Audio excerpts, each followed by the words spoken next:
Structure of neuron. आज हम देखेंगे कि न्यूरॉन का स्ट्रक्चर कैसा होता है। Neuron mainly consist of 3 structures are cell body, dendrites and axon. क्या बोल रहे हैं, न्यूरॉन क्या 3 स्ट्रक्चर मतलब कि 3 टाइप्स के स्ट्रक्चर से मिलकर बना होता है। फर्स्ट है cell body, second dendrites and axon.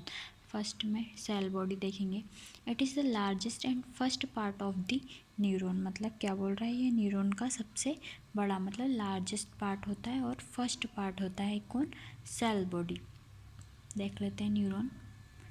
ये न्यूरॉन है, आपको दिखाई दे रहा होगा सेल बॉडी।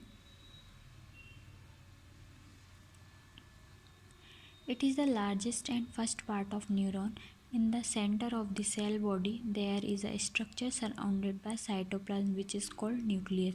Cell body क्या है, न्यूरॉन्स का सबसे लार्जेस्ट पार्ट है ना, और फर्स्ट पार्ट है किसका, न्यूरॉन्स का। ये हो गई सेल बॉडी हमारी। ये सेल बॉडी की बात हो रही है। सेल बॉडी क्या है, हमारे न्यूरॉन का सबसे बड़ा भाग है और फर्स्ट भाग है। ठीक है, बोल रहा है सेल बॉडी के, ये सेल बॉडी के जो सेंटर में क्या, सेल बॉडी के सेंटर में एक सेल बॉडी के स्ट्रक्चर के सराउंडेड मतलब कि आइट साइड में क्या, एक साइटोप्लाज्म नाम का एक द्रव भरा होता है, जिससे हम क्या कह सकते हैं, कोशिका द्रव भी कह सकते हैं। द्रव भरा होता है, ये कहलाता है साइटोप्लाज्म। यहाँ सेल बॉडी की बात हो रही है, ये सेल बॉडी प्रेजेंट है, यहाँ पर एक द्रव भरा हुआ है जिसे कहेंगे साइटोप्लाज्म। अब साइटोप्लाज्म को घेरे हुए मतलब कि ये बीच में दिखाई दे रहा है, इसको किसने घेर के रखा है, साइटोप्लाज्म। ये घिरी हुई जो संरचना है, इसे हम क्या कह सकते हैं, विच इज़ कॉल्ड न्यूक्लियस। जैसे हमने कहा कि in the center of the cell body there is a structure surrounded by cytoplasm which is called nucleus. Then आगे देखते हैं, different type of cellular organism are included in the cytoplasm like lysosome, mitochondria and Golgi apparatus. मतलब हम कभी अभी किसका पढ़ रहे थे, सेल बॉडी के बारे में पढ़ा था। तो सेल बॉडी के बारे में बताया कि ये सबसे बड़ा भाग होता है न्यूरॉन्स का और पहला भाग होता है। ठीक है, ये साइटोप्लाज्म, सेल बॉडी में एक साइटोप्लाज्म नाम का कोशिका द्रव भरा होता है जिसे साइटोप्लाज्म कहते हैं। अब साइटोप्लाज्म में एक संरचना को घेरे हुए हैं, मतलब एक स्ट्रक्चर को घेरे हुए उस स्ट्रक्चर को हम कहेंगे न्यूक्लियस।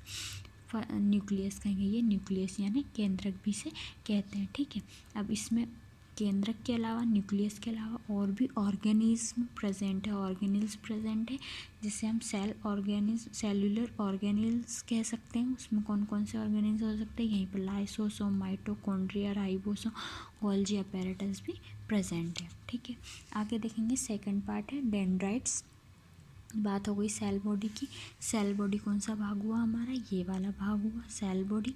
अब बात करते हैं हम डेंड्राइट्स की। डेंड्राइट्स की बात करते हैं तो डेंड्राइट्स में कौन कौन से आएंगे, ये फिंगर लाइक स्ट्रक्चर जो हमारी फिंगर के जैसा होगा।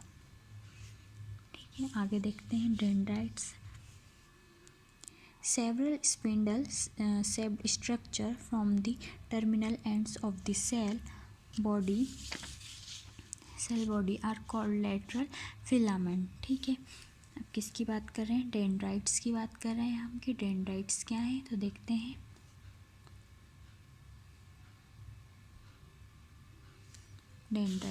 डेंड्राइट्स क्या बोल रहा है, वो ये क्या है, फिंगर लाइक स्ट्रक्चर या फिर एक धागे नुमा संरचना जिसे हम कह सकते हैं। जैसे यहाँ बोला several spindle structure emerging from the terminal ends of the cell body are called lateral filament. मतलब कि ये जो स्ट्रक्चर दिखाई दे रहा है आपको, ये धागे नुमा संरचना जो बाहर की ओर निकली हुई है, जैसे कि पेड़ में निकली होती है, ये संरचना को हम कह सकते हैं डेंड्राइट्स। ठीक है, आगे बोलते हैं the function of this lateral fibres is to receive और transmit nerve impulses like a cell body. ठीक है, अब ये जो संरचना है इसका भी अपना वर्क होगा। ये जो संरचना है ये क्या है, फिंगर लाइक स्ट्रक्चर लग रहा है, जैसे कि हमारी फिंगर होती है। ये क्या कर रहा है, इन्फॉर्मेशन को कलेक्ट करके किसको दे रहा है, इसका नेक्स्ट पार्ट क्या है, सेल बॉडी। मतलब कि ये डेंड्राइट्स जो है ये इन्फॉर्मेशन को कलेक्ट करके किसे दे रही है, सेल बॉडी को पास कर रही है। मतलब ये रिसीव करना और उसे फिर ट्रांसफ़र करने का काम कर रही है कौन, डेंड्राइट्स। नेक्स्ट लास्ट पार्ट देखेंगे हम इसका, axon.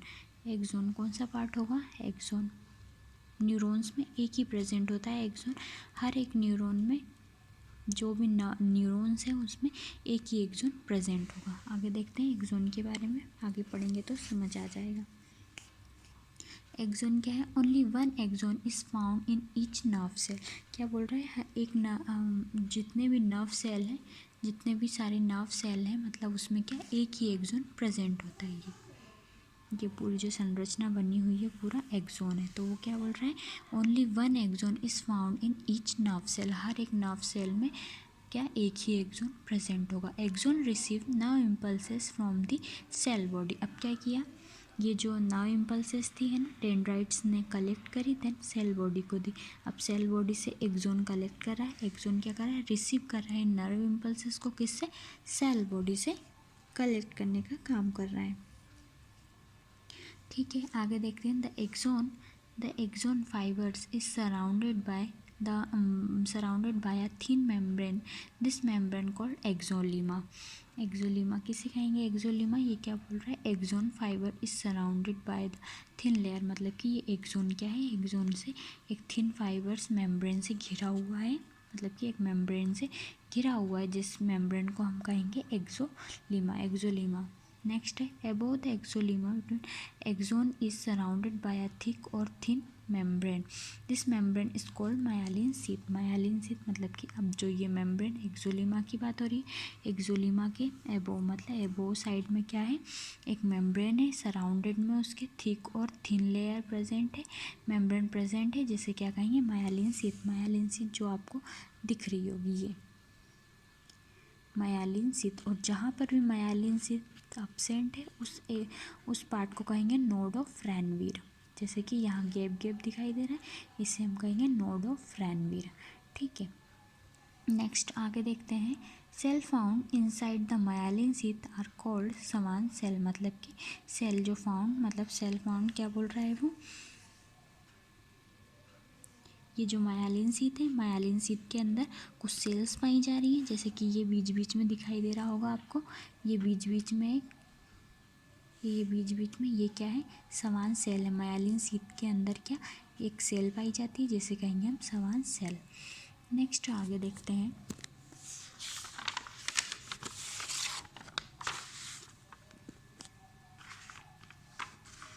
This myelin sheath is absent or does not surround the axon at many places.